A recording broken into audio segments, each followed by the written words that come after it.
Early morning at the Ministry of Housing offices at Ardhi House. Good morning.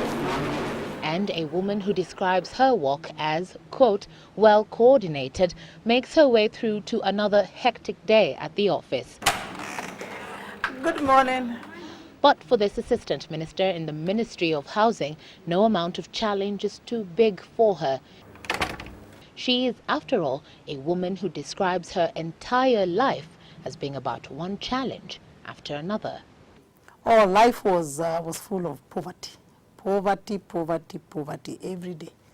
We lived on the same dish, same meal, if there is any. Oh, that helped me, number one, to be able to know that it's not somebody's choice to be poor. When you're born into a poor family, you end up being poor yourself. But when you grow up, you can make choices and decide, I'm going to get out of this poverty.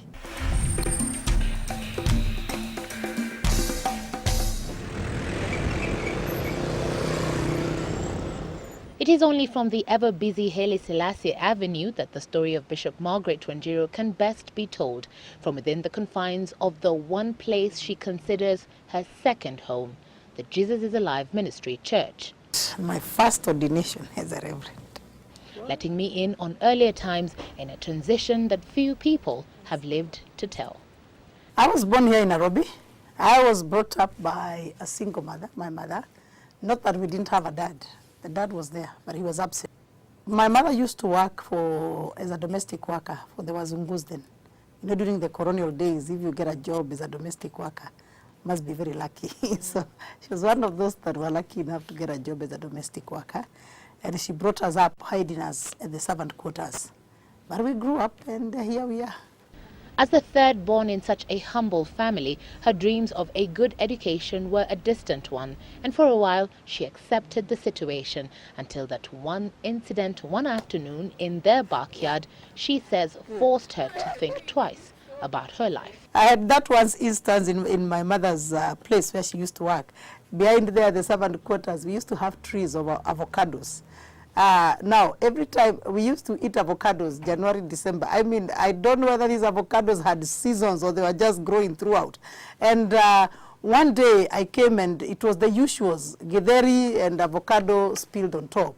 And I thought, please, I've had enough of this. There must be something better in life. It was from that point on that a 15-year-old Margaret Njeri decided she was going to work to get herself to school. And she did, but not despite major challenges, especially in high school. I was determined to finish my secondary school. And in the process, of course, I got pregnant, but I still finished my secondary education. And then I decided to go to college. In the process, again, I got pregnant, but I was still determined to move on. Falling pregnant twice and at such a tender age then was considered taboo. First of all, they look at you and wonder what's wrong with you.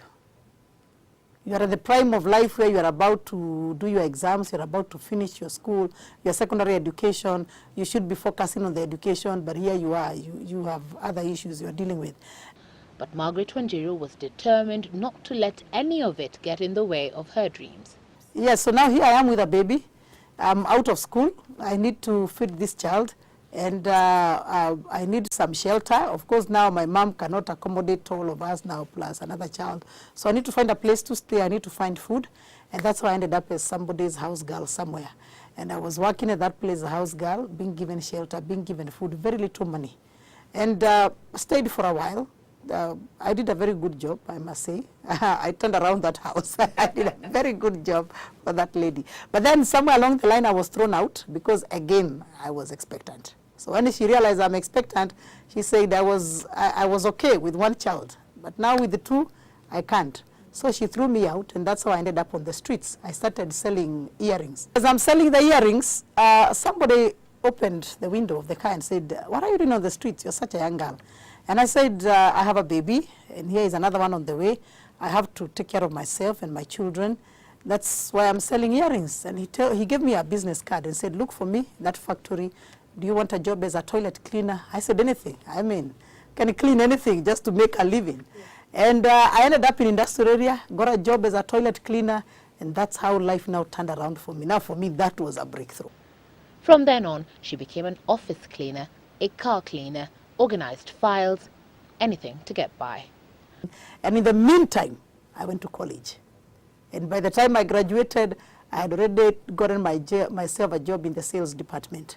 I continued again. By the time I went back to college again, by the time I graduated again, I had already gotten a job as a marketer. And by the time I left that company, I was a marketing executive. But it was her decision to drop her then successful career in the marketing field and turn into street preaching that was the most drastic. Her reasons? I got saved while I was in business. And as I got saved, then immediately after salvation, I wanted to preach. I wanted to tell people, hey, what are you waiting for? Don't die in hell. Jesus saves. People were so shocked because, first of all, women weren't preaching then.